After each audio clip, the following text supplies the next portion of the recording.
Don't you dare be sour. Clap for your Weekend Wrestling Podcast and feel the power. It's a new day. Yes, it is.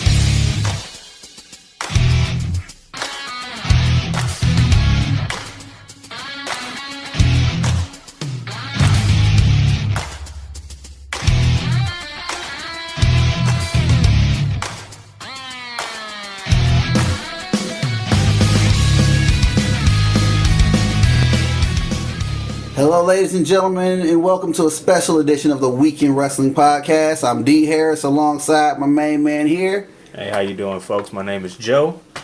First time doing one of these, so hopefully this will be great. And today, Joe's filling in for my man Casey Church and my main man Luke Janisco as well. They'll be back on future programs as well. But right now, on this special edition, we had a very special weekend in wrestling, huh? Yeah, man. Takeover was phenomenal. The Rumble, man. Dude, that had to be like the best Royal Rumble in the last. I agree, and the closing match is what did it for me. But dude, I'm just looking at this Rumble. We'll get into everything else in a second, but looking at this Rumble and how bad they weren't terrible, but I think maybe 2012, maybe 2013 or something like that. That was probably our last decent Rumble.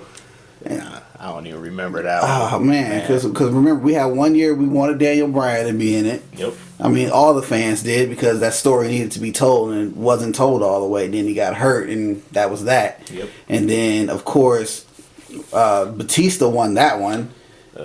No fault of his own. The fans turned on him. It wasn't his fault. WWE just, WWE. They didn't do right by their fans. Then we had Roman Reigns win. Oh, that one was, man. You know, it's bad when your cousin, who is pretty much that dude, yeah, and he can't even save you, like, from the fans. It's, man, like that year It wasn't his year. Like previous years before, it would have been, but this time around, it was in that period of time where they were shoving him down our throats. And and if at any time was for him to like be popular and win, then I always say it was that year that Batista won because the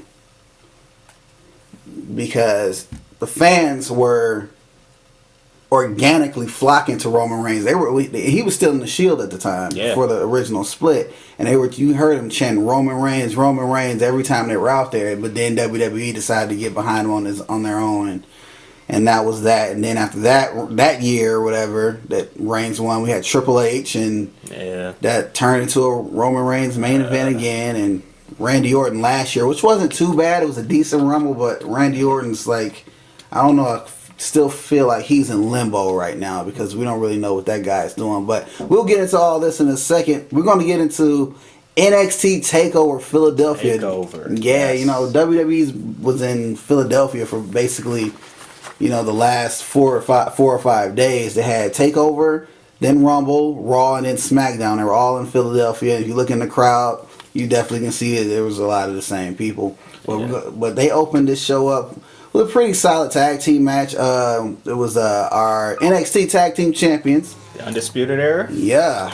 Bobby Fish and Kyle O'Reilly. Yep. And the Authors of Pain. Now, this was a pretty solid tag team match. It wasn't, it wasn't a bad match at all, but we've seen, way more intense tag team matches. I guess the story was I think what was it, Akam? Yeah. He... Pretty much, he got the crap kicked out of him most of the match. Because apparently he hurt his leg. Hurt his leg like that. I didn't expect when they first had this match. It was like, man, AOP because this would be what the first if AOP would have won, they would have been the first 2-time. No, we've had other 2-time tag team champions. Okay. Individually, Adrian Neville, he had the titles twice with 2 different partners, but as a team, the Revival's the only team to have them twice. Oh, okay. But they would have won, but I looked at it like this, if the Authors of Pain don't beat the Undisputed Era in this match, then just like the Revival after they after they lost their match and got called up. Yeah. AOP's probably on their way up too, and they got a good mouthpiece. They're actually and that's probably the reason why they're actually starting to talk and say some of their own promos now. Yeah. I know they got Paul Ellering there, legendary manager of the Road Warriors, but I mean, they should do all right on the main roster when they get there. I think they're on their way. They just got to go to the right show. Right now, I'm saying Raw, but then again, SmackDown doesn't really have too many good tags. I wouldn't want to send them to SmackDown with the Bludgeon Brothers being there right now because they're just starting to get their feet wet. So they ain't gonna last long, in my opinion. we gotta see, man. Because I mean, Luke Harper's always had it. So yeah, it's just Eric Rowan is the one that needs his hand held. Yeah, he definitely does. So with this match, basically it was a pretty good tag team match. Basically one of those standard matches where you see the other team working the leg of Akam. Very hard hitting matches, which you could expect with the Authors of Pain. Bobby Fish and Kyle O'Reilly were trying to be sneaky and do all the little heel tactics, but in a way they won the match clean because the Authors of Pain went for the Super Collider. Akam's leg buckled. That resulted in Kyle O'Reilly reversing into a Hurricane Rana, and it knocked Razor out of the ring, and that clean. Yeah, and he didn't. I thought he hooked the tights. Yeah, me too. He didn't hook the tights. He just pinned him. So that was a clean win. Yeah, yeah, clean win. All right. After this, we had Velveteen Dream. Yeah, and Cassius Ohno. All right. I want to like Cassius Ohno so much. That's Chris Hero from the Indies. Everybody who's a hardcore wrestling fan knows that. I like Ohno. He hits hard. He hits hard, but I don't know, man. It's something about him leaving and coming back, and also coming back in semi worse shape than he left in, because he was not that big when he originally left NXT. He was originally in NXT before they got on the network. I don't even think they were like televised then at the time. They were, but it wasn't like accessible as it is now with everybody having a network. Now Ohno had to go up against. We didn't even know. Was this match even advertised before? I don't think so. Because it just seemed like it popped up. Well, Velveteen Dream has a match. Like, really? Kickoff show. He talking like Velveteen Dream talking about he's gonna knock him out in 30 seconds flat. You're talking mad shit. Like, he's not gonna knock this guy out. He kind of did. Like he cracked. It was like crack. he stuck to his 30 seconds. I think when the fans were counting, they got up to 20, like, well, you better hit him. 24 seconds and hit him, and he just sat there and just reveled in it. Like, didn't go for the pin. Like, at least go for the pin.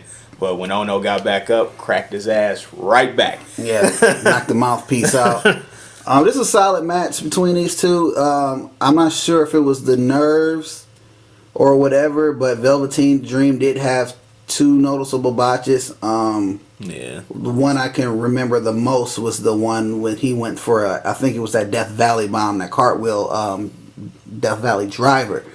And I guess, I'm not sure if it was his nerves, because they had a small botch before, or the weight of Cassius Ohno being too much, trying to pull up a move like that. But that did not look good. And I know with wrestling you do have to have a short-term memory, because the crowd was screaming, "You fucked up." It was highly noticeable. Yeah. I also felt like he for the finish he kind of messed up the finish, because he tried to jump way too far, like by him getting onto the not the turnbuckle, but the they have that ring post extension. Yeah, like now. the post. Like so he stood on that to make it seem like, I guess, to extend his jump, and barely made it. It looked like he just did a diving clothesline on basically grazed him. So it wasn't like, it wasn't his best one, because at first I didn't like Velveteen Dream, but he's starting to grow on me. I don't see his that version of his character going too far, unless if they make some good moves on it. But he was alright. I think he'll evolve the character. Hopefully he does it within the next year or so in NXT. Yeah. Believe it or not, he's only 22 years old. Really? Yeah. I do remember when he was on that that season of Tough Enough, he was only like 18 or 19 years old. But I didn't realize so much time has passed since then. But even though that time has passed, like, oh, he's still only 22, so he's still really young in the business, and he'll learn about having short-term memory when it comes to making mistakes, so you don't make another mistake. No. But it wasn't a terrible match. Wasn't great, but they'll get there. Yeah, he'll definitely, like you said, he'll definitely evolve. And I wish the best for Cassius Ohno, because I don't really see him doing much on the main roster. Yeah, if anything, I see him being that person. He'll probably have a few wins, but he'll be more so putting people over, which I don't want to see that happen. I'm not really too hip to the guy, but I like his in-ring ability, and I don't want him to become that jobber. Exactly, especially with the resume he has on the indies.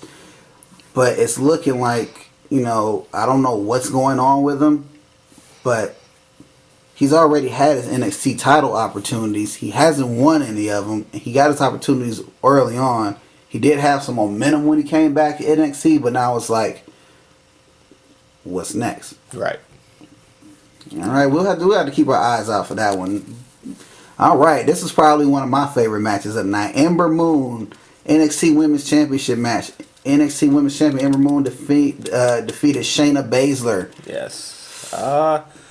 This was a good match. Baszler had her most of the match. Her grappling style. I guess that's from her.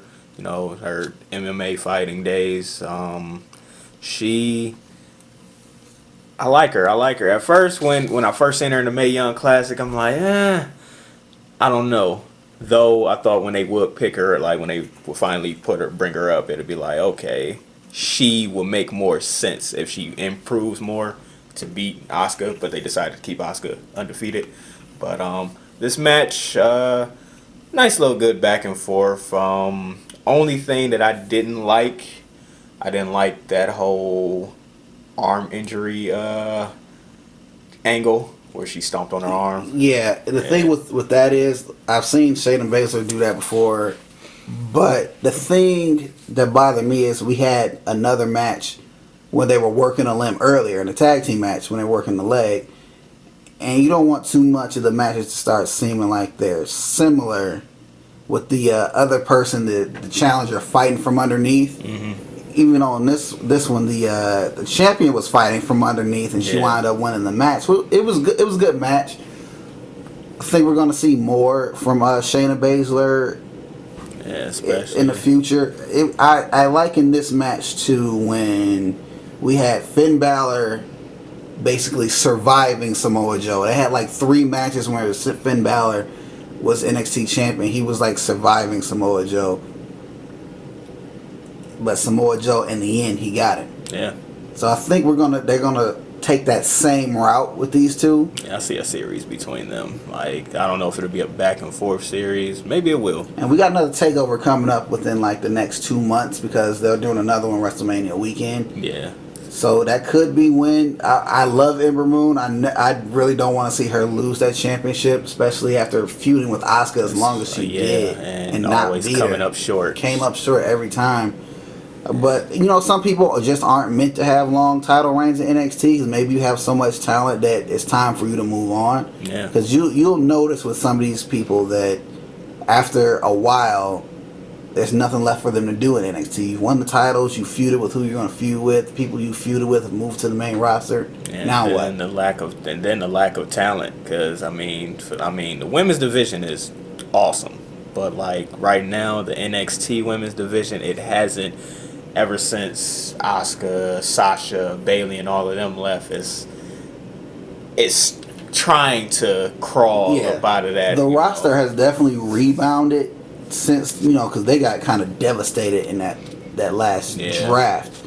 But the roster has rebounded and gotten back to the glory that we know NXT to be, especially with their takeovers. But the women's division is slowly starting to come along strongly again because now we got Kairi Sane, Shayna Baszler, Ember Moon's awesome, Peyton Royce. Yes, I love Peyton. Yeah, we know you. I love Peyton Royce. I even like Billie Kay. Billie Kay, she is just, I say, she's not on Peyton's level, and she's good, but like she needs a little work. I wish that chick Aaliyah would sharpen up a little bit, because she has a look about her. She's been down there for a while too. Like one minute she'll disappear, the next minute she'll come back. Lacey Evans, she's starting to get some time to shine down there. That's I think she was a Marine, Army officer. Like the class. I could be wrong. Forgive me if I'm wrong, guys. I just don't remember off the top of my head because we're going through a lot of stuff. But that was a good match. Ember retained. She got attacked by Shayna Baszler after the match. May look very real because she started spitting up a whole bunch of, I don't know what it was. But it looked like it's a bunch of spit, but she was just hacking and hacking and hacking. Yeah. So she did the heel attack after the match, walks off, cuts a promo that we didn't see till like this week saying, yeah, Ember Moon survived me, who really looks like the winner. And we definitely know this rivalry's not over. Yeah. All right. Extreme Rules. Alistair Black versus Adam Cole, baby. But yeah, this match was sweet. Like Adam Cole, not gonna say he was he wasn't nervous, but he was kind of intimidated by Alistair Black, which this is that mystique that they've built up upon him. But Alistair Black came out of the gate strong. One point in the match, they pulled out kendo sticks. They both had them, but then Alistair Black, he dropped his, and Adam Cole's looking at him like, "Oh, you're stupid." Attacks him, but it doesn't do anything. But it seems like the story in this match was that Alistair Black doesn't need the weapon. Yeah, he is the weapon. He's the weapon. Yeah. And this match was awesome. My favorite moment was probably, and I'm an Alistair Black fan, but when he came off of that moonsault and got cracked in the rib with a kendo stick. Yes. I don't know how you even timed that, but it was like crack. Like that was perfect. Like, and they said it perfect. Like perfect hand-eye coordination, because you only had a split second in order to connect with that, and he did perfectly. Of course. The chairs. Oh, chairs. He Alistair Black got his revenge. An earlier show. He body slammed, Adam Cole body slammed Alistair Black onto a chair. So turnabout is fair play, and Alistair Black got him back. But that bump was insane though, because the chairs are like pointing upward. Just take two of your like folding chairs or something and put them back to back like you're playing musical chairs, so it forms like a upward little spike, if you want to think of it that way. And he went over the top of the chairs that way, back first. Yeah. That was crazy. And we had interference from Sanity and, of course, Kyle O'Reilly and Bobby Fish. Yeah. None of those guys had any business out there fighting. Just interference everywhere. It became pretty crazy. Yeah, when all those guys got taken out, then, But the Undisputed Era, they wanted to... help out their boy, and... Didn't help. Didn't help. No, Alistair Black, in the end, got the win. I can't wait to start. I hope this feud between them and Sanity, continues.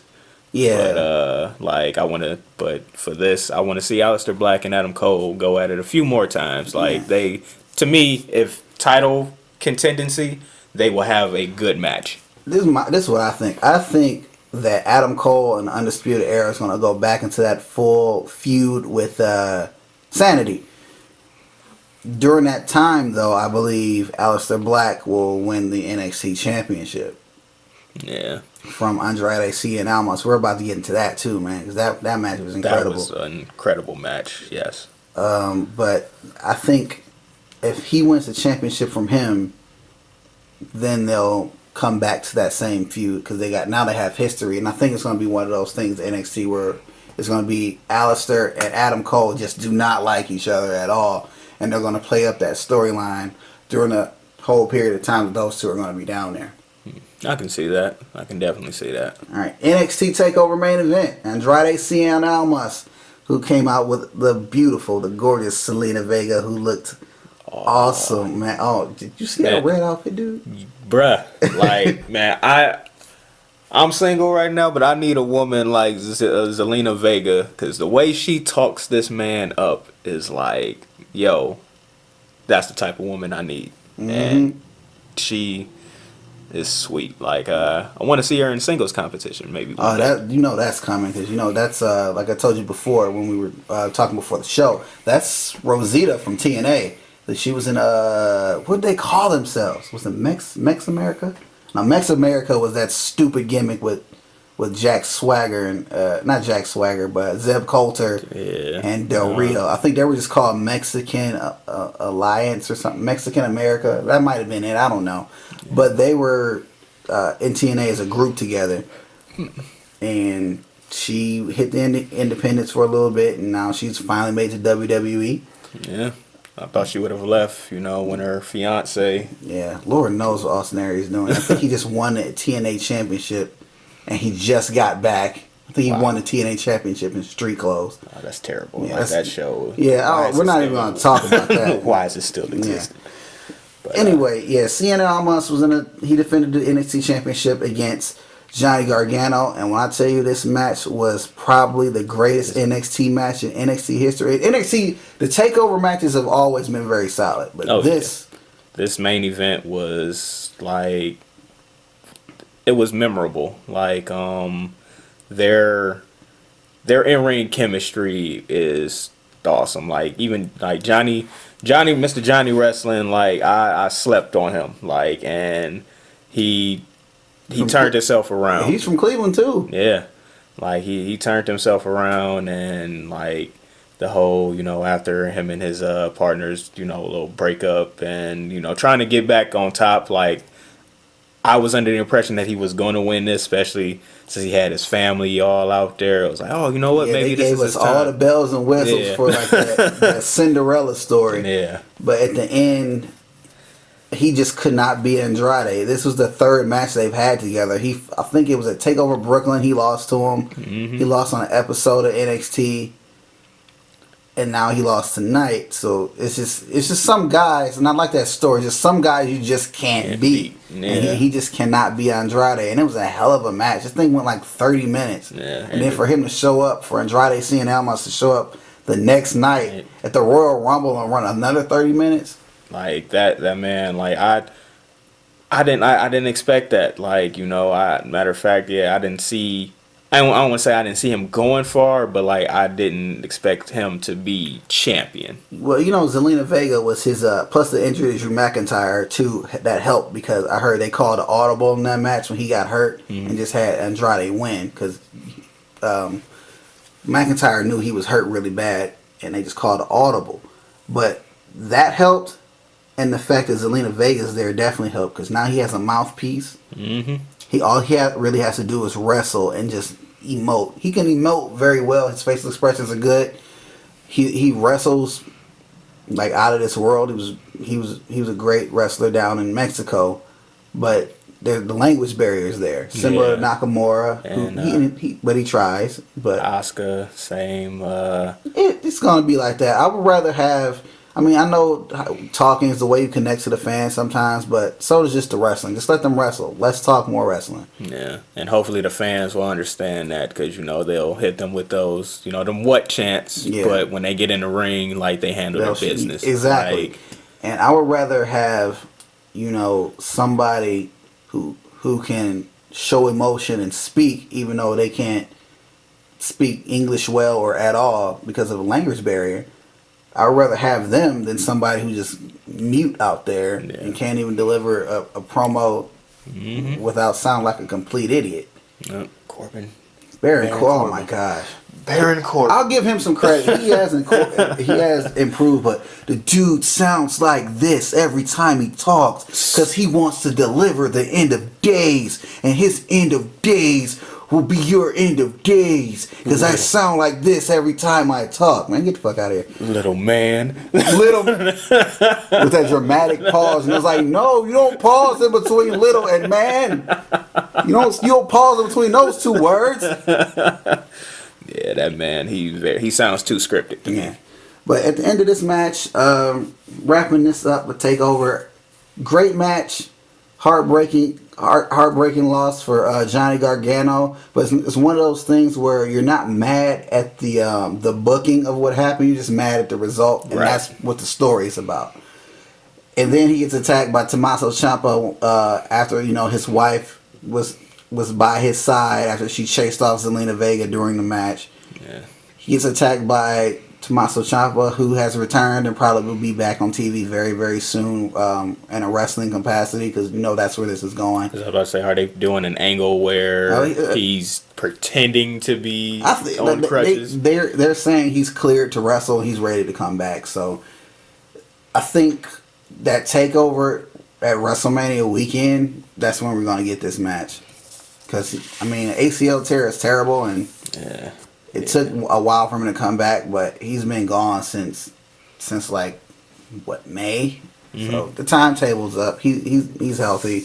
Otherwise, they wouldn't let him do anything physical normally if you're hurt. We already know how WWE is. Moving on to the Royal Rumble match that took place on Sunday. And we know we had the pre-show matches. Nobody cares about the pre-show matches. That's why they're the pre-show matches. So our first match we had was the phenomenal, my personal favorite wrestler next to Rob Van Dam. They're 1 and 2 for me, AJ and RVD. AJ Styles, WWE Champion, was defending his championship against Kevin Owens and Sami Zayn. And this match, it was okay. It was okay. Cammy, as AJ Styles likes to call them, doing their little, mind gang antics, tagging each other in and out. By the way, Sami Zayn is a complete dick out there. He's a fucking tool. I'm glad they found something to do with him, because his booking, Sami Zayn can, I like Sami Zayn, but his booking has just been terrible. But they're playing these mind games with AJ, pissing him off. Think who started out this match? When they finally stopped it, they kept fake tagging each other. I'm in, no, I'm in, now I'm in. They kept stepping out of the ring. AJ just finally went and got one of them and started wailing on him. Yeah, matter of fact, I think it was Sammy, because then after a while, AJ got hip to it and blocked Sammy at one point in time, but then he slid out of the ring, slid back in, and under the rope tag. Kevin Owens gets in. That was some bullshit. I was like, man, if you don't grab him and knock the shit out of his ass. Yeah. But this was not the type of match I would want for AJ Styles, especially if there's a match, for the WWE Championship. Yeah. I just cringed at the idea of those two being co-WWE champions, but I thought it was going to happen, especially with the Shane and Daniel Bryan, feud that they're building up. Dude, I snapped into reality. I think that would be you making a mockery of your title to have, co-champions. Yeah, you can do stuff like that with maybe a lower title or something. I wouldn't even do that with any championship, because it's important to keep those titles credible. Right. People that work for WWE backstage can say, oh, wins and losses don't matter, or the titles are props and crap like that, which is total BS, because you're ruining the credibility of your show if you treat it that way. Right. So you have to keep those championships credible, and by doing something like that would hurt it. But AJ pulls out the win. I think the big controversy here, which is basically just served for the storyline. Oh yeah, pretty much another turnabout. Fair play. Pretty much there was some confusion, because Kevin Owens was not the legal man. Sami Zayn was. It did look like he tagged him. Yeah, it did, but the camera angle that they mainly showed, fingertips away, but no contact. But we got the pin, and of course they threw their tantrum backstage to Shane. And he did not give. He didn't give a fuck. Did you see it? Did you see it? Did you see it? Did you see it? Yep. And walked away, and that was it. And all they could do was sit there and pout. So gold. Yeah. That was gold. Well, after that, we had the Usos and defending the championships in a It was a good match, but it was very uneventful. It was a 2 out of 3 falls match. It could have just been a regular match. Yeah, matter of fact, this could have probably been on a pre-show, to be honest. Yeah, it only went a little bit over. No, I ain't gonna downplay the Usos. No, it's just that this wasn't a match, that these two teams are capable of having. Because obviously, this match they had on SmackDown before this was led to this. Yeah. It was better.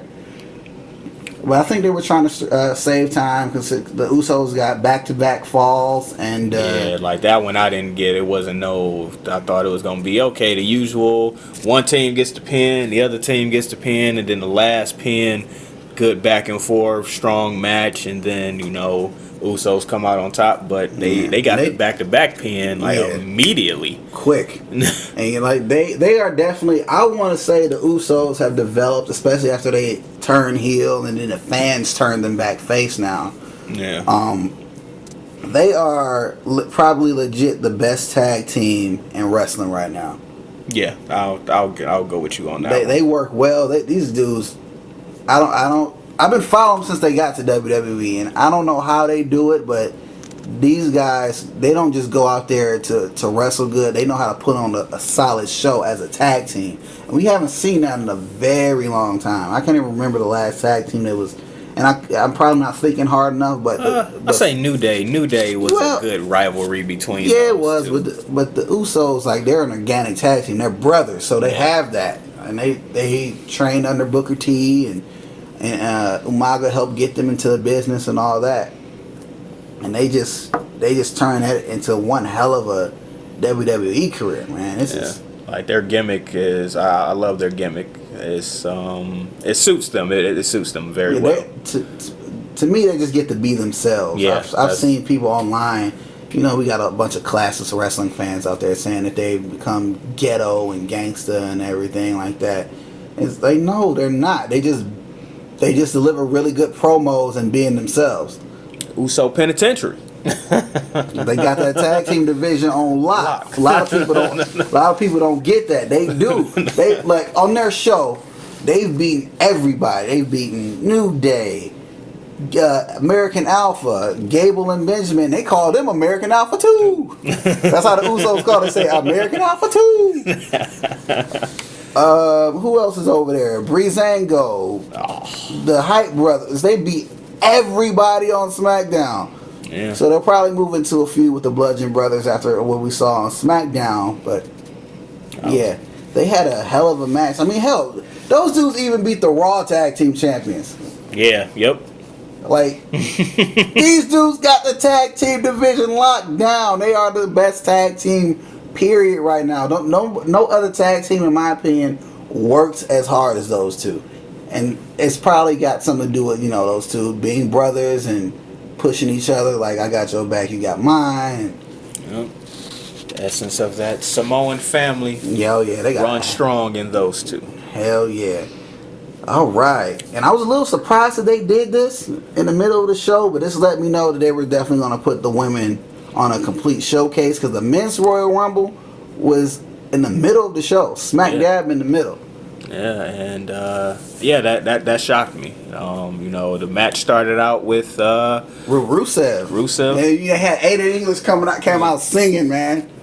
Oh man, you know what? I like those two because I thought Aiden English career was done. Yeah, but I think WWE, I give them credit for finding him something to do because you can't let him just flounder like that because his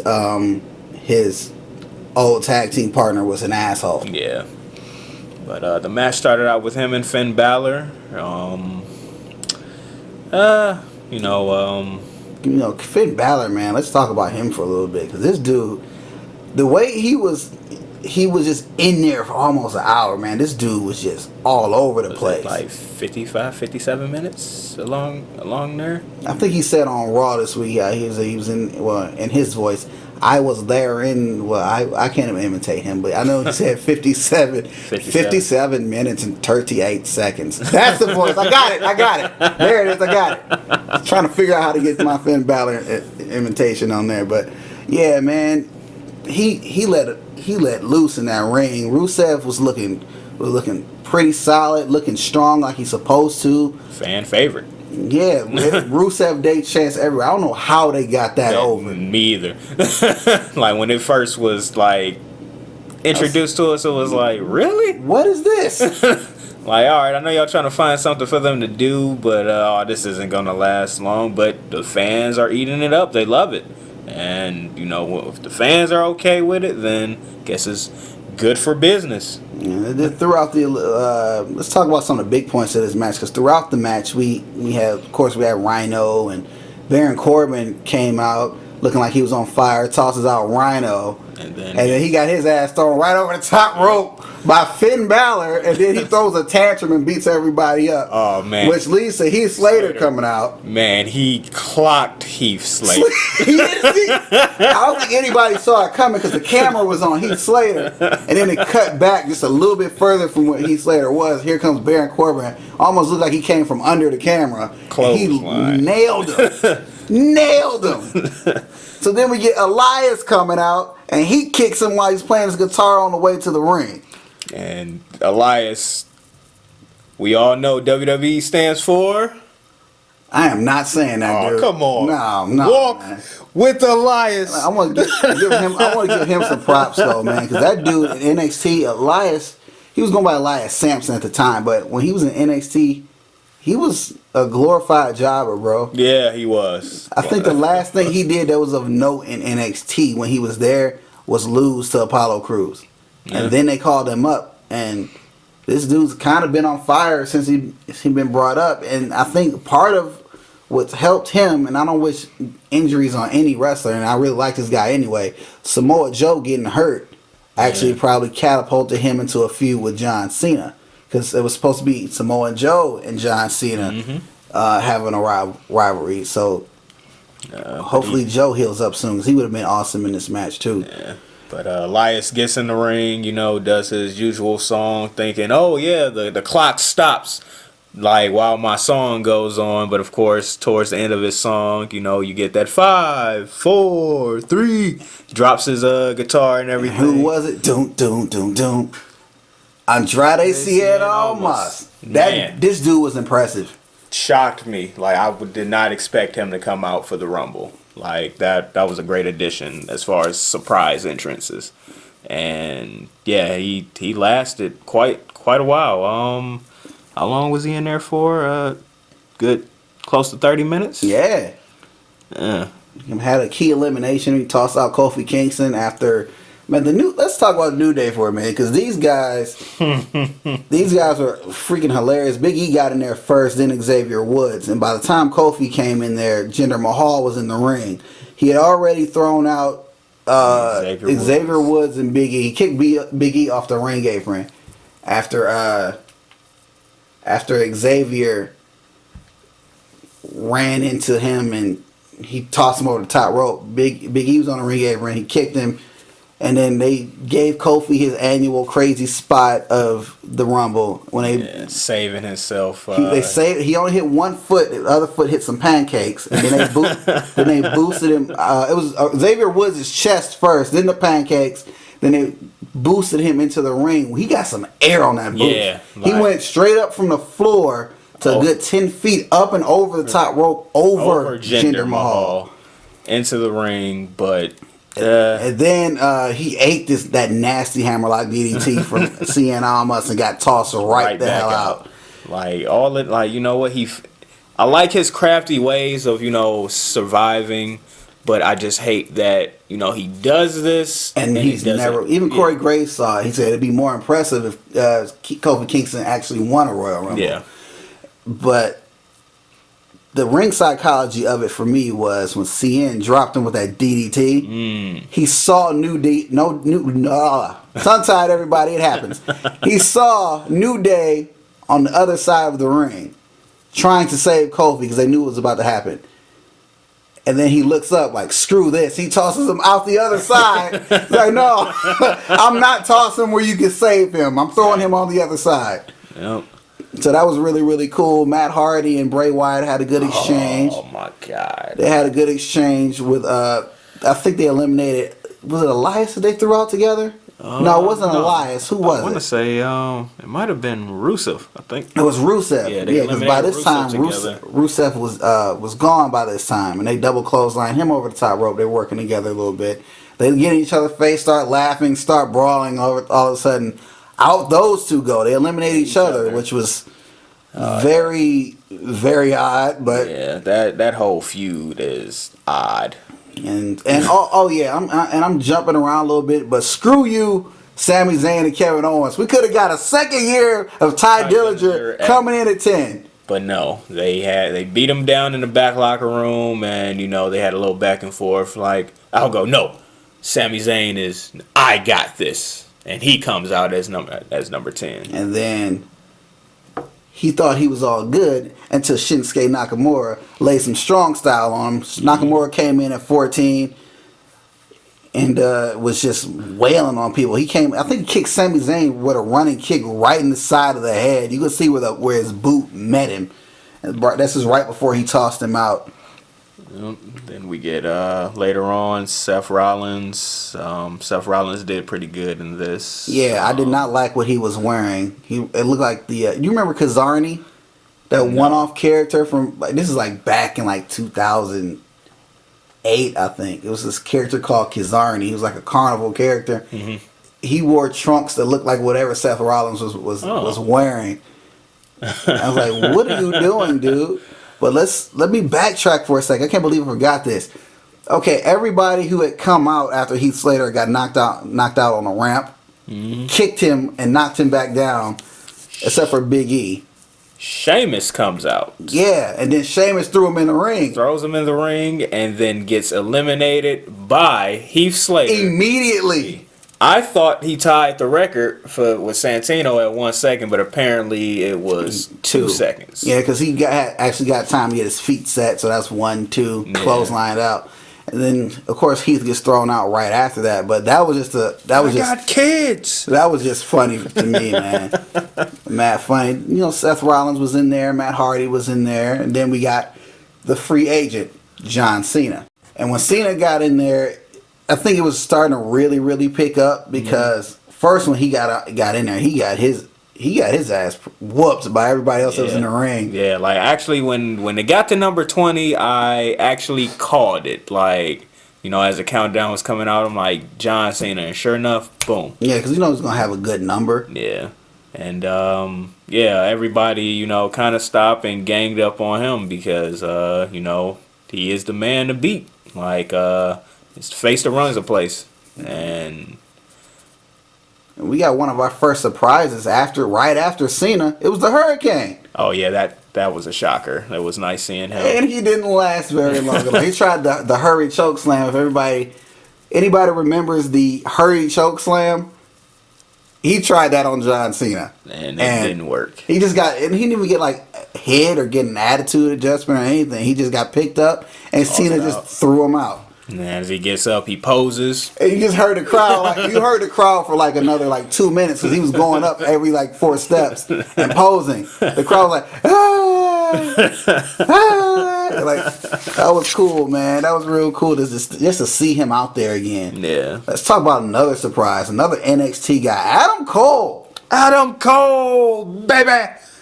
Adam Cole came out there, which was pretty cool to see another NXT guy in the Rumble. I think normally we only get one. Yeah, one. And we got 2 this year. Yeah, we got Cien almost, and then we get Adam Cole, who they both wrestled good matches at Takeover. Yeah, and they both went I think Adam Cole's match with Alistair Black went probably around 20 minutes. I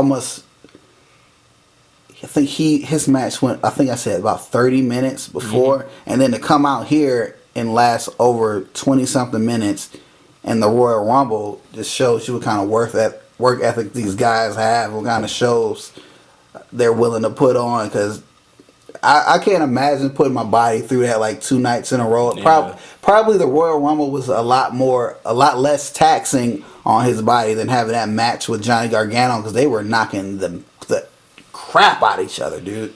And then being on that big of a stage, you don't want to mess up Like, this is your moment to shine, to get your moment. You know, it's road to WrestleMania, so, you know, that's you, despite you have a name already, you know, that's you putting it out there even more. Yeah, and he definitely delivered, but not as much as, because Randy Orton was in the match by this point, and he delivered a massive RKO on CN, who attempted a springboard clothesline. Like, no! RKO. Out of nowhere. Just out of the ring after that.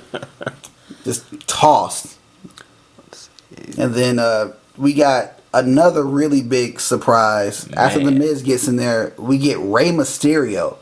Big shocker. Mysterio he looked great, man. Yes. I've been a Rey Mysterio fan since like WCW, and this guy looks like he was in the best shape of his life. I haven't seen Mysterio in this shape since he debuted with WWE. Hit you with a Booker T. He was jacked, baby. He was good.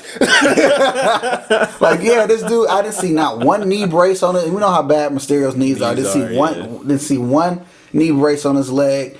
He looked like he lost a lot of weight, because I think toward the end of his last WWE run, he was probably closer to like 190, maybe 200 pounds on that frame of his, and he looks good.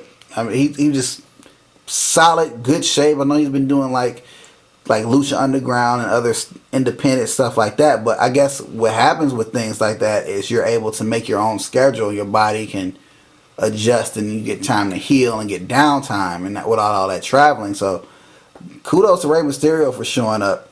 Is he going to be a part of the roster now? No, he said it was a one-off deal. Because I think he still got some other independent stuff he's doing. I think if Rey was really coming back, we would have seen him on Raw this week, which we didn't, or SmackDown, which we still didn't. They just mentioned that Rey was there, showed a couple videos of him, but and he's too big to be a cruiserweight.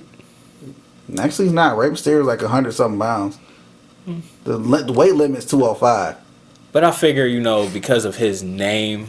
Oh, you mean name-wise, not size. Well, yeah, he's bigger than that. You know, he's way bigger in the Cruiserweight Championship, especially this stage in his career. But I'm going to fast forward a little bit toward the end, because, you know, Roman Reigns came in number 28, so Roman had to look strong. Getting booed. He's back to being booed, folks. So at this point, Roman and Seth Rollins shield powerbomb Miz out of the ring onto Miz's cronies on the floor. Miz is eliminated. Roman throws out Seth, and then we get a little bit of the future versus the present. Yeah, one side. I mean, the future versus the past. I don't know how that came out wrong. I'm glad I caught myself. But on one side, we have Roman Reigns, Finn Balor, and Nakamura. And on the other side, we had John Cena, Randy Orton, and Rey Mysterio. And that was a good little brawl, because Mysterio took the biggest dude in the room. He went after Roman Reigns. Matter of fact, he hit him with a couple of 619s. Yeah. So by this point, Orton goes out. Yep. I think who threw Orton out? Was it Reigns? Reigns threw Orton out because didn't he throw him out last year or 1 year? I think. I don't remember. I know Reigns definitely tossed him out. I believe Mysterio got chucked. He got straight up chucked out of the ring by Finn Balor. That's who threw Rey out. Because Mysterio, like, his legs were like over his head. He just tumbled over the top rope to the floor. Didn't even know what hit him. And our final four was Nakamura, Finn Balor, Roman Reigns, and John Cena. Oh, fans kind of, you know. Oh, man, the fans were on the edge of their seats, hearts pounding. Like, every time Balor or Nakamura went near the ropes, you saw them chanting no. They were loud. And I think it's what WWE wants. This is one of the reasons this Royal Rumble was so solid. Yeah. Then at one point, I think every time they had John Cena and Roman Reigns clicked up, you both suck.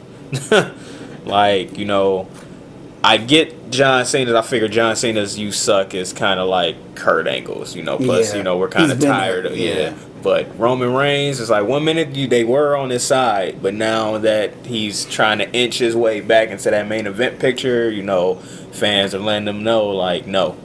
And to me, he'll never be accepted. Like, I mean, that's WWE's own fault. I don't think Roman Reigns will be fully accepted until he is actually a bad guy, finally. Because after that, they'll get tired of you being a bad guy. Yeah. It's like the Usos. The Usos were getting very bad, like, you suck chants, and they were baby faces. Yeah. And then they turned heel.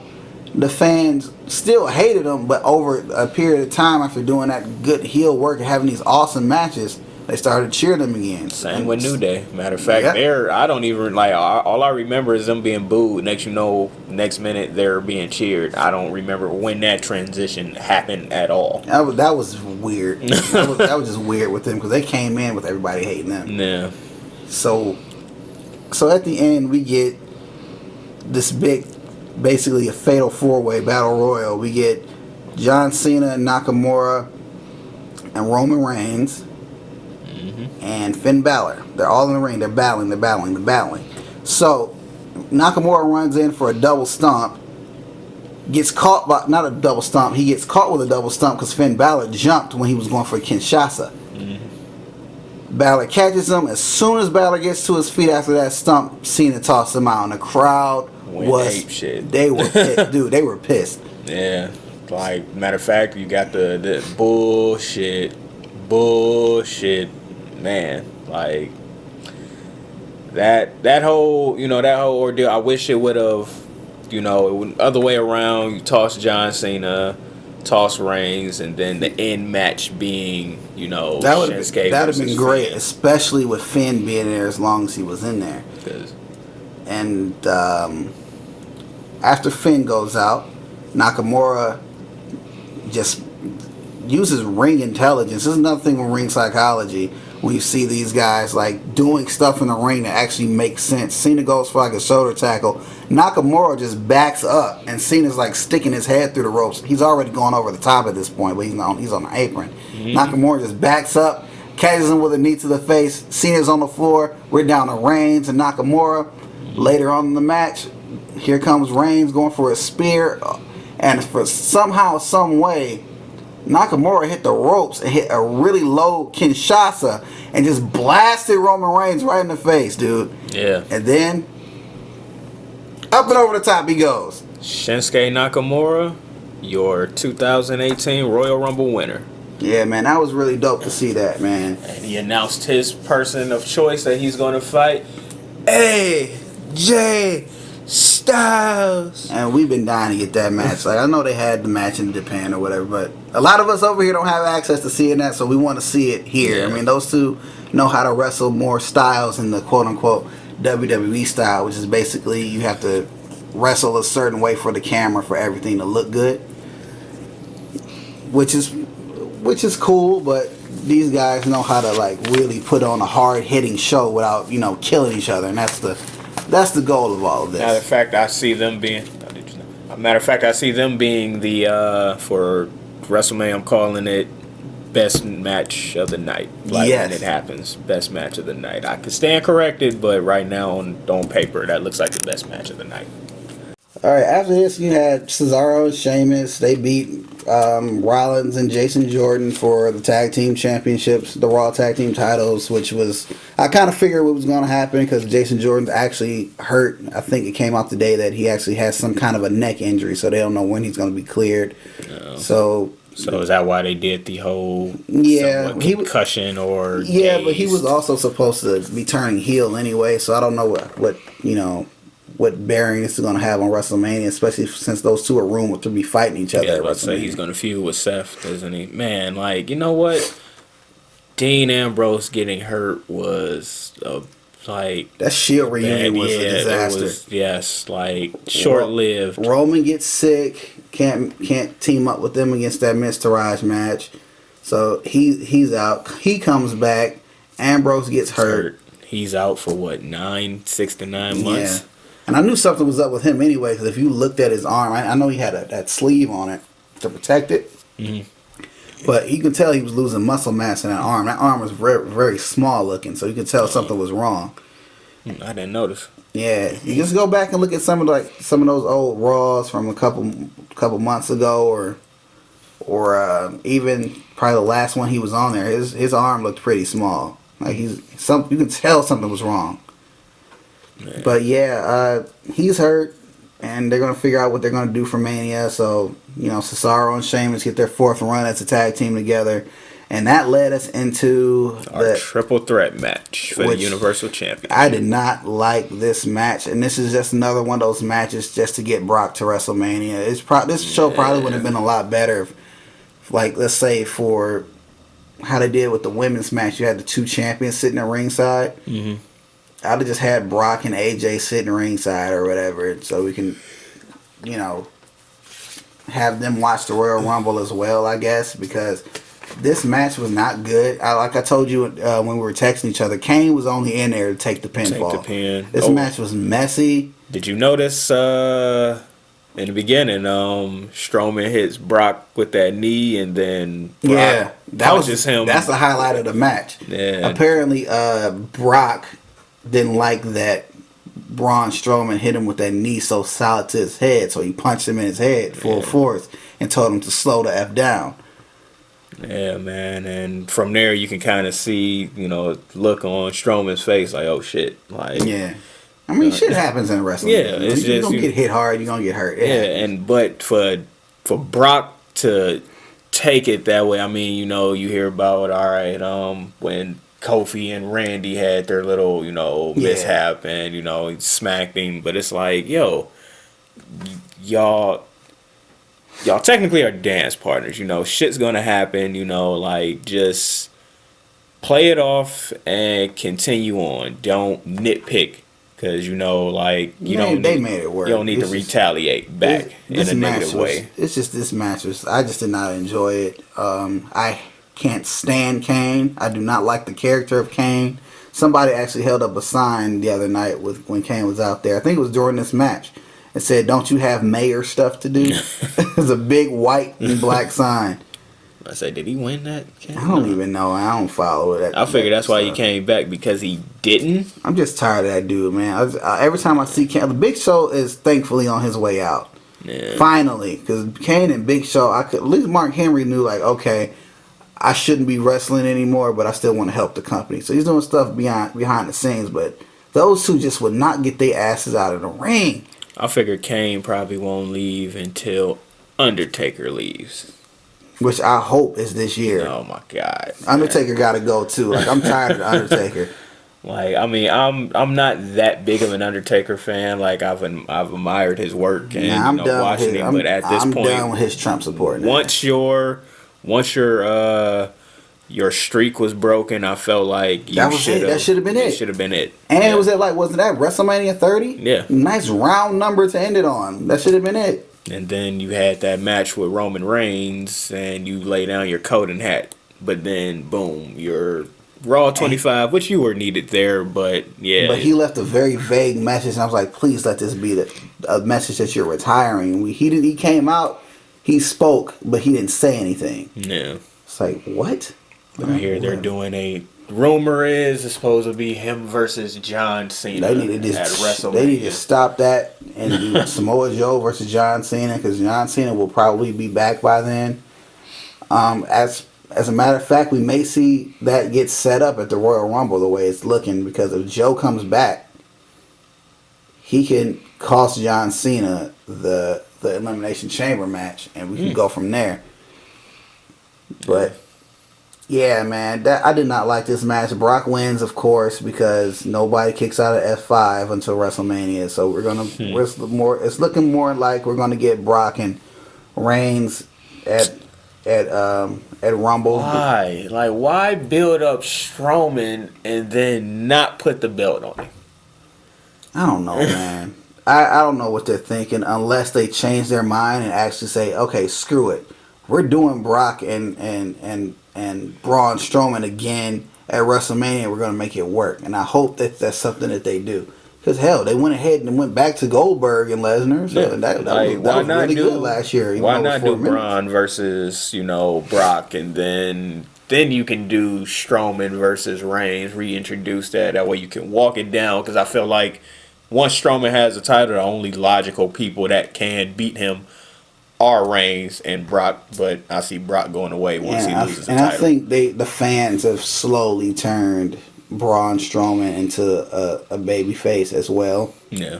Even though he's a badass, he beats everybody up. Not finished with you. But at this point, like, so was Stone. At that point in his career, Stone Cold Steve Austin was the same way.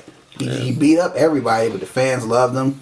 And they booked him like a good guy, and they're starting to slowly book Braun like a good guy, because Brock Lesnar, man, like, as much as I think the fans just respect him because of what he's done in UFC and his prior WWE career, but like, I'm just not a fan of Brock. I just don't like him. He is a hindrance to the development of the rest of the roster. Like, I mean, him being away, having this limited schedule, I mean, yes, it gives other titles an opportunity to shine. But the fact that you go long, you're the champ, and you go long periods of time, even pay-per-views, without defending your title, like, I feel like you're kind of making your main title a mockery because it's not being defended. And that Universal Championship, when it first kicked off, man, it got off to a bad start because the fans were shitting on how it looked. Mm-hmm. I don't think it's a big deal. I think the belt's fine. It's red leather. Who cares? Nobody cares at this point anyway. Are the titles equal? Like, or is it still Smack? Since I mean, it's the world title on Raw. It's the world title on SmackDown. That's how it goes. But you know, at one point in time, you know, you had the WWE Championship and you had the World Championship. WWE title was on top because they put the shows back together, and they had. I think all that time they had intentions of putting the belts back together, so they just didn't care what they did with the other one at that point until they got to that particular juncture where they wanted to put the belts back together, which I'm glad they did. But now we got another belt that was introduced, so what the hell? But alright, down to the coup de grace, man, and this is definitely my favorite match of the night. Yeah, the 30 women Royal Rumble, and to me, for a first time, 30 women to me was not enough. Because there were so many people that I thought of that could have been in this match that weren't. It was just... But overall, best match of this entire card. You know, it made the show. And, like, these women should be proud that, you know, they basically they outperformed the men. And that is... to me is a great accomplishment. No, I wouldn't say they outperformed them, and I'm not taking anything away from the women. It was just like, I think it was on par with them because the men's match was so good, especially that ending with all that drama, like with wanting to see Nakamura and Finn Balor just not get thrown out. Mm-hmm. But they were certainly on par, and this was a historic time to do it. I mean, we were getting, as a result of this now, we're even getting a women's elimination chamber match. Man, it's leading to a lot. I hope it. We had a women's Money in the Bank, a Hell in a Cell. Maybe we'll finally get that women's tag team championship. But I don't think they should do that because that's too many belts. I think they should because like they clicked them up too much. You got Sasha and Bailey. You got Nia and Alexa Bliss, yeah. So it's like they should have a tag team. I know TNA had a women's tag division. It was decent when TNA was still relatively watchable. Yeah, and that one's okay, but plus it'll give the other women time, like some opportunity to shine because I mean not all of them are going to end up with that women's title. You're right. But yeah, man, we kicked this match off with the Boss shot Sasha Banks. And side note, I really, really wish Michael Cole would stop screaming, "It's boss time," every time she gets out there. You sound like a fucking idiot. A couple nights ago on Raw when she came out for a match with Asuka, she came out earlier in the show, he said that. And then later in the evening, he said that she was already out here. It's not a surprise that she's here. Exactly. Stop fucking saying that every time she gets there. You know, Michael Cole is a character. Freaking tool, man. I mean, I know he's been doing his job for a while. I'm not saying he's bad at his job, but sometimes he's just bad at his job. Yeah. He just comes off like... I think he should go away sometimes. Like, you know, they swap out everybody else, but, you know, Michael Cole is always that constant. I think he's backstage. I think he might be in charge of everybody else in that department. But, yeah, we started off the match with Sasha Banks, who came out number 1, and Becky Lynch comes out number 2, and they had a nice, solid match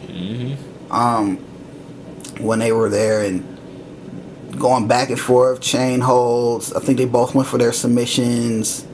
Yeah. And then we got Sarah Logan in number 3, and it kind of, to me, she kind of slowed the match down a little bit, but it picked back up when her partner not Mandy Rose, but because Sarah Logan's in Riot Squad, Mandy Rose is in Absolution. Mandy. I love Mandy, but I was very disappointed because her gloating is like, what are you doing? Don't do that. Got her ass eliminated. Yeah, who did she get eliminated by though? Lita. Lita came out, man. Lita was phenomenal, and I knew something was off on that Raw 25 episode when we paraded all those women out there in that like 25 second what segment it was. It seems like it was like 25 seconds. I don't remember. She thinking out.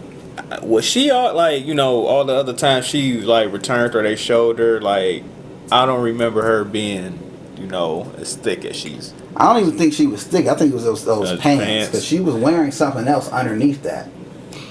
Yeah, shit. Hell, at one point in the match, she did her famous moonsault, which it wasn't the best one she's done, but it was very surprising. But her moonsault was always very low when she's coming off of the top rope. It was one of those low moonsaults, low and quick.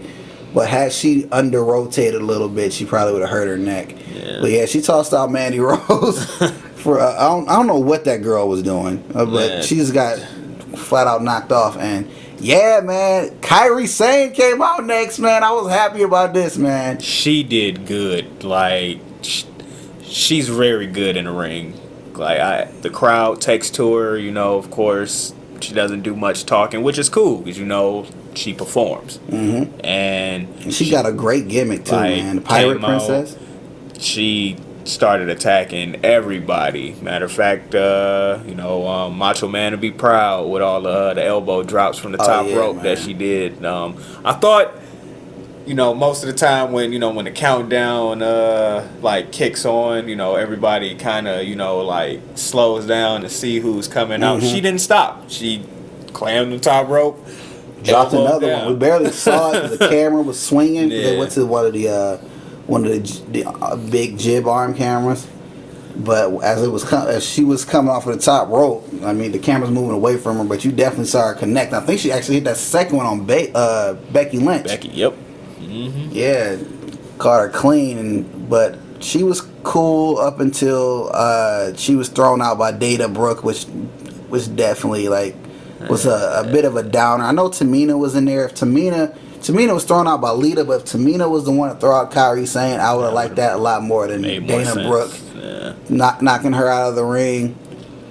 Then we get Tori Wilson, and she does not, to me, look like Tori Wilson. She probably is the same chick, but it's like, bro, she looks better than she did when she was exactly. Like she looks like she's 24, 25. The thing is, I think, like I said before, I think it's a WWE grind, man. When you tired and traveling all the time, and you keep getting slammed every night, and you got to get up and go to the next town and do that.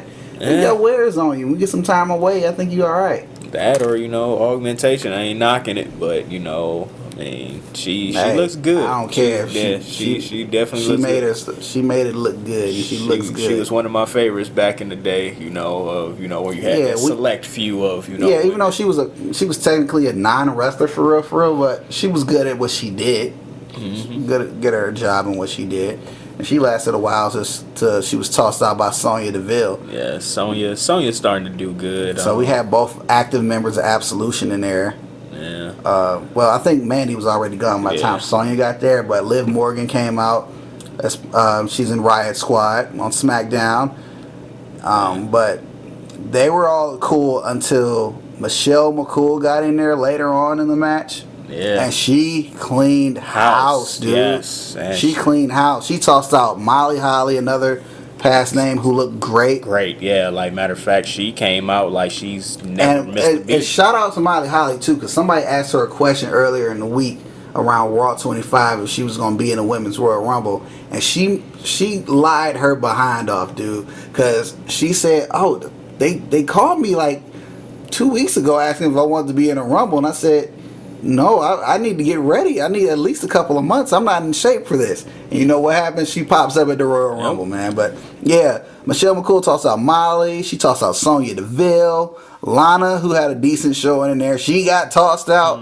I think Michelle McCool had the most eliminations in there, man. She had, what, 5? Yeah, 5. 5 eliminations before Natalya tossed her. Yep. Wonder who booked that, like, as far as making that legit, or is it because I think it just happened. Okay. I mean, I wouldn't get. I wouldn't. She's Undertaker's wife. I don't think they would have done that. I think that's just that just happened because Nia Jax had 4 eliminations. She was the biggest one in the match. I think it just happened that way. But speaking of Nia Jax, let's talk about that toss out of Ruby Riott she did. She threw her out pretty gently, don't you think? Nah. Dude, she pressed her over her head and threw her on the metal parts of the ring of the turnbuckles. Like, and she just, when she hit, you just heard her go, ugh! And she just fell over the top rope. I'm like, that looked like it hurt, dude. That looked like it hurt a lot. But yeah, man, Nia Jax looked great in this match too, man. But let's talk about some of the other names we got in here. Vicky Guerrero. She just basically came out there screaming. Excuse me! Every woman in the ring at that point just tossed her out of the ring, dude. Yeah.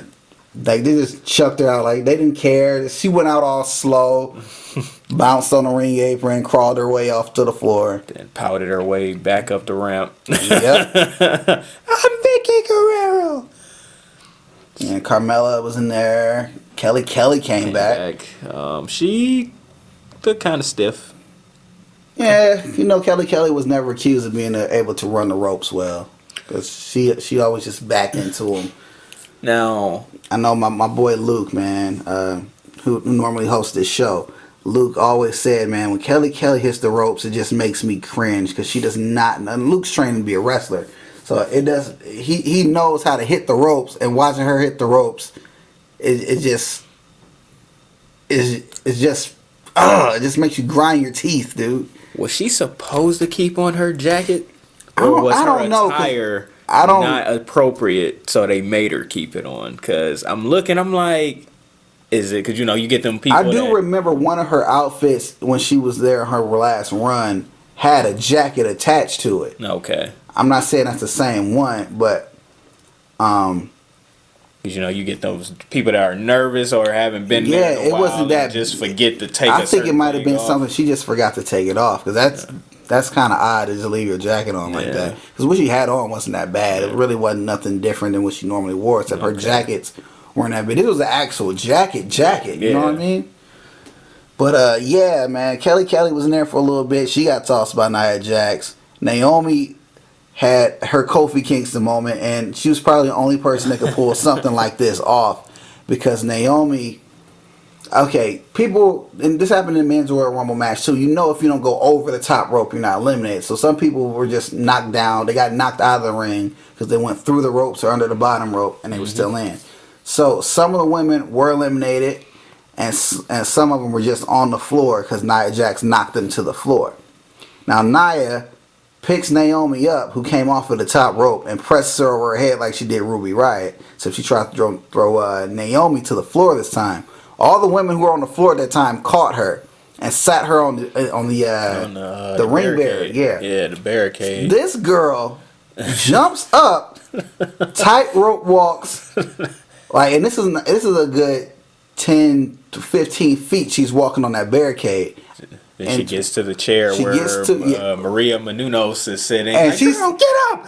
And Maria Menounos was sitting there taking a freaking selfie or something. I think she was trying to do an Instagram live shot. And Naomi's behind her. She's saying, Maria, move! I need a chair. I need a chair. Oh. So Naomi puts her feet on this computer chair and just wheels herself to the steel steps. On her hands. And gets back in the ring and pretty much repeated what just happened, because she jumped right into Nia Jax's arms, and Nia Jax tossed her on the other side where nobody was. Nia Jax was looking real strong in this match. Yeah. And then, bam, here comes Ember Moon, dude. The NXT Women's Champion. We got Andrade, the men's champion, in the men's Royal Rumble, so you knew we were getting a women's champion in this one. Still selling the quote-unquote arm injury from Takeover, which is good in storyline continuity.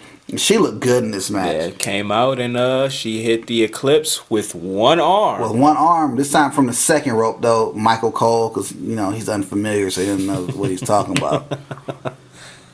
But, yeah, man, she did good. Beth Phoenix came in behind her, and then Asuka. And Asuka and Ember Moon wound up having their little showdown, I should say. Asuka was kind of, poking fun at her arm injury. Mm-hmm. And they went back and forth for a while. Yeah. And the crowd, when you saw those two together, they were just screaming, NXT, NXT. Because they, the fans, we remember stuff, Vince McMahon. We don't have short-term memory. we know what's going down out there.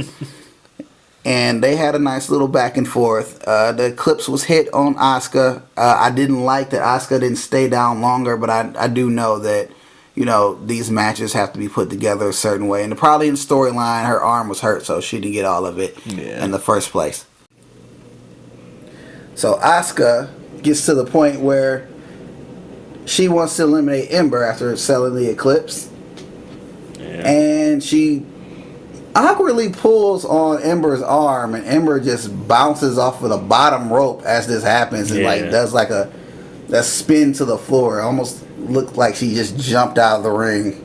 Yep, but, I noticed that too. Yeah. Also, when earlier point in that match, Nia Jax tossed her, and she did like a Power Ranger flip and fell on her back. But she's animated. And that's cool, man. Okay, Nikki. Bella made her return as well as Mickie James. Well, Mickie James is already on the roster, but Nikki came out after her. Mm-hmm. Then followed by her sister Brie. And Brie. So everybody's trying to jump up on Nia Jax at this point. And by this time, actually, let's tell the full story. We get our last batch of entrants. Sasha Banks, by the way, has been in she lasted a very long time in this match. Now Sasha Banks winds up tossing out Bayley, her best friend. She throws her over the top rope, eliminates her, does a little bit of trash talking. Corey made it, hear what he said, I've been saying it all along. If you have a back, then Sasha has a knife. Oh, shit, how did it go? That's kind of how it went, man. I wish I could remember it, too. But by this time, we get number 30 entrant, Trish Stratus. And then they all jump on Nia Jax and toss her ass out. Yes. She's gone. And we got a nice little back and forth between Trish Stratus and Sasha Banks, and that's a match I would love to see. Yeah. I would love to see that match, especially with both of them on the microphone. But Sasha got the better of this one, was able to toss out Trish. We got a Mickie James and Trish encounter in that match. It was good because it was a lot of nostalgia in this match. Nice little homage to the past or whatever. Yeah. Yeah, man.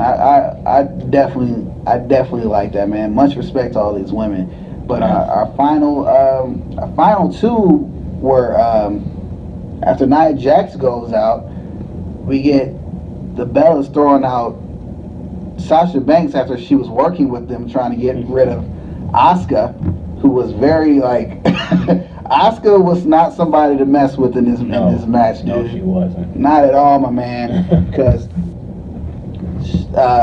Nikki took it upon herself to knock Brie off the ring apron, who was basically her only help at this point. Yeah. And I give Nikki Bella.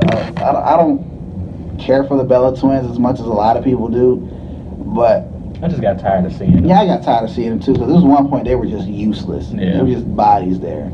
I think who they're with helped them become better wrestlers, because Brie wrestles like Daniel Bryan and Nikki wrestles like John Cena. Yep. But yeah, man, it came down to Nikki and Asuka.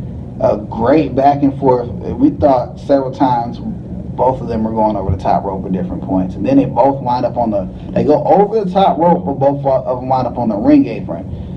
So Nikki hits Asuka with like a couple of those forearm shots. Yeah. Like those have won matches for her, and Asuka's just taking them. The final one knocks her on her back, but she's still on the ring apron. Then Nikki tries to take a step forward. Mind you, they're still on the ring apron at this point, and Asuka just kicks her in the feet. Yep.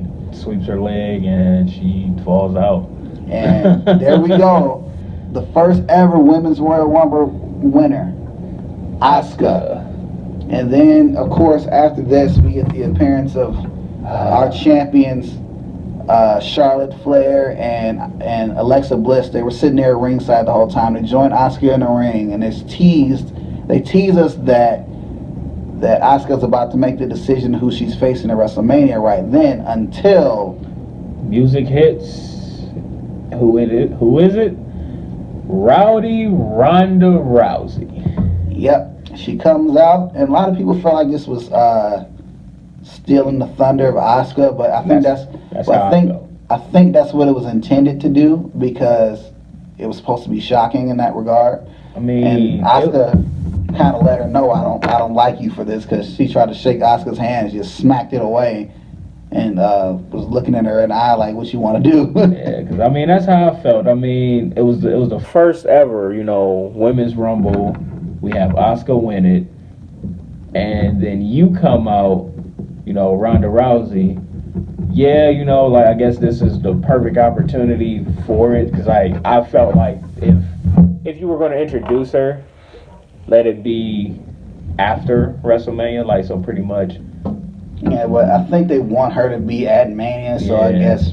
I don't know. But you get the cover story, because ESPN doesn't cover Asuka winning; they cover you. Yeah, that'll be like a footnote. But they try to make up for it on Raw with Stephanie McMahon, basically giving Asuka the ring to, engage the fans, and that leads us into Raw. We'll talk about the one of the big points of Raw from this past Monday right away. We had a exchange, a little back and forth with Stephanie McMahon. Basically initiated this by bringing Asuka out to engage the fans. As I said, Sasha Banks comes out. She says, "No, you say nobody's ready for Asuka. You won the Royal Rumble and all that, but guess what? I'm ready for Asuka." So she challenged her to a match later on in the night. It had a nice, solid match. It was a pay-per-view quality match too. Yeah, I think if they were going for that, finally break that streak, Sasha is a good candidate for such a thing. Heel Sasha, if that happened, though. But yeah, they had a good, solid match. Even though Sasha almost got her face broken by Asuka's hip toss knee, where she fakes the hip toss and just throws you into her knee. That looked brutal. That looked very bad. Oh, you're talking about the one she dived through the. Oh. It almost resembles a GTS. Oh, I know exactly. But she's hip tossing you, but she doesn't flip you over. She just picks her knee up before you can flip. And yeah. Also in that match, that dive that Sasha did, it kind of looked like she tripped over the second rope. Yeah, her foot got hung up on the rope on the way out, because she dove into a kick. Yeah. And then went head first into the floor. I mean, it worked out, but it was just that could have ended bad. Yeah, they had a pretty solid match. This was a good match to have, coming off of a nice solid pay-per-view like Royal Rumble, and they're still in Philly at this point, so those fans are still on fire, because they got a good Takeover, a good Rumble. Now they got an episode of Raw. And yeah, man, Sasha dove, got kicked in the head, tried to make a short comeback, but nobody breaks out of that Asuka lock, and Sasha had to tap. Yeah. Didn't have a choice.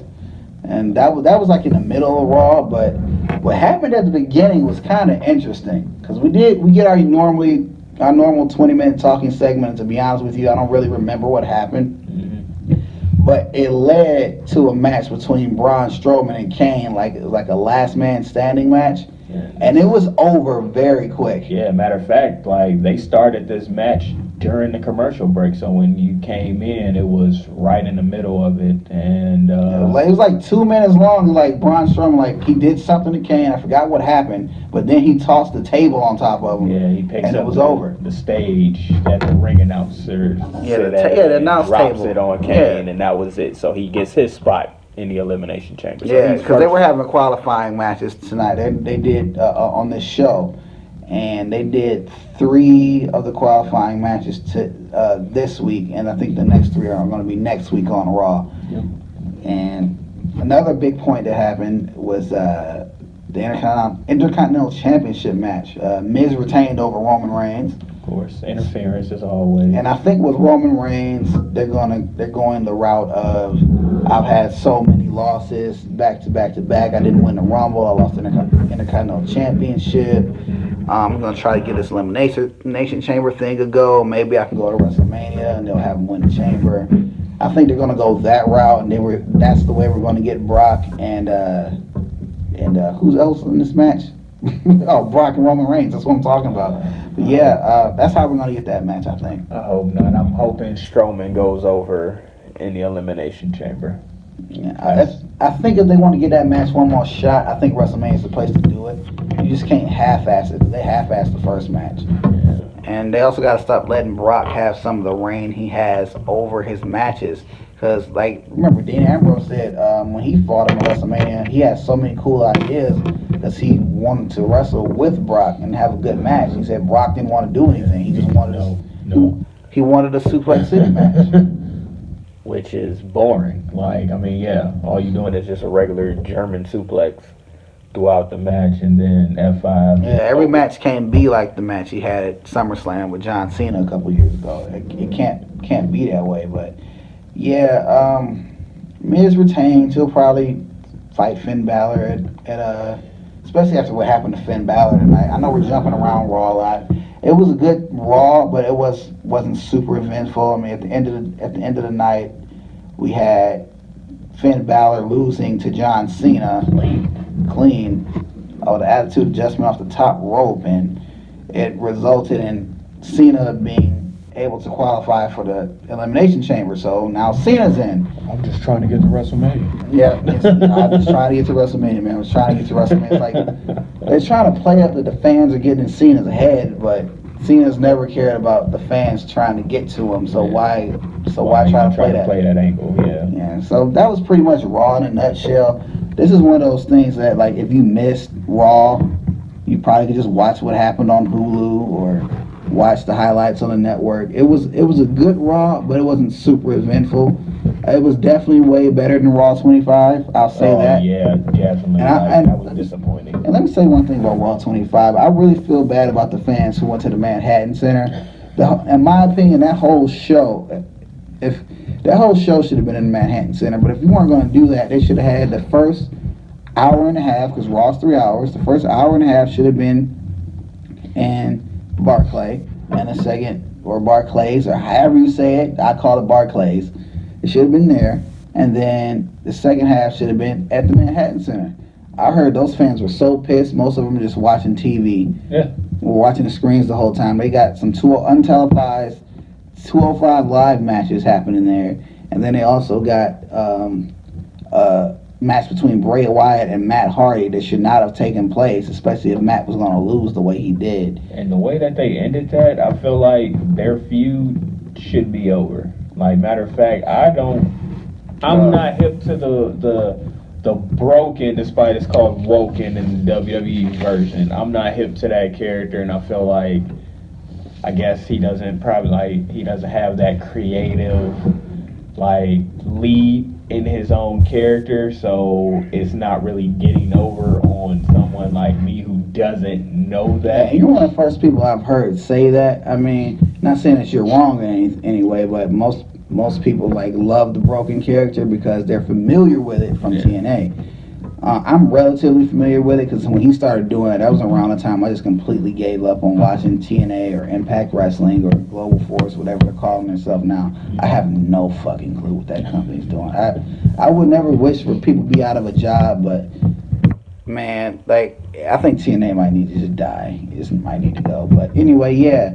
The talent from there will come over. Yeah, we're getting some people coming over, dude. We're getting EC3. And oh yeah, man, I'll backtrack to NXT real quick. We had some sightings in the crowd. We had EC3 out there. He was in the crowd. War Machine from Japan, another tag team coming over to NXT. And we also got Ricochet. If you've ever seen Ricochet, man, you're in for a treat because Ricochet is a hell of a wrestler. He had that classic. I considered it a classic because I really enjoyed the match because this was like a real life Dragon Ball Z fight. It was a match he had with Will Ospreay from the Best of the Super Juniors tournament in Japan. Oh man, that match was awesome. So if he can do somewhat half of what he was doing in Japan. I think he'll be awesome. They referred to him as Trevor Ricochet Man instead of just Ricochet. So hopefully they don't take his name away from him, because you gotta love the name Ricochet. He's Ricochet, dude. Come on. Yeah. Now, we're gonna go over SmackDown real quick. Nothing really happened on SmackDown. Like, if you missed SmackDown, you didn't really miss anything. I mean, we had a United States Championship #1 contenders match with Rusev and Zack Ryder and Kofi and Jinder Mahal, and Rusev pulled out the win. And the fans in Philly, they were there for SmackDown too. Yeah, they went crazy. So now we're gonna get Bobby Roode defending the championship against Rusev, but I think they're actually gonna try to do it next week instead of the pay-per-view, because I think Fastlane's coming up. Oh, so it's Fastlane and Elimination? Yeah, we got 2 pay-per-views in between Rumble and WrestleManias, which is weird. Gotta have more than one pay-per-view in between, I guess, even though like they could just use this time to build up the storylines, but whatever. And so the other notable thing that happened was AJ Styles and Shinsuke Nakamura, our Royal Rumble winner, defeated Kevin Owens and Sami Zayn, which there was some dissension between Kevin Owens and Sami Zayn. Sami walked out on Kevin Owens. What? Yeah, he walked out on Kevin Owens, and Owens got caught with Kinshasa. AJ and Nakamura win, and there we go. So yeah, man, SmackDown was okay, man. We got a little segment with the women that was okay, and I think out of the 4 shows we got over that 4-day period, I think SmackDown may have been the weakest this week. And I'm not saying it was terrible, but it was a missable show. And SmackDown's normally better than Raw, which is weird. And I guess because it's more of a digestible show because it's a lot shorter. Yeah, but 2 hours. Raw go back to 2 hours, please. It has to.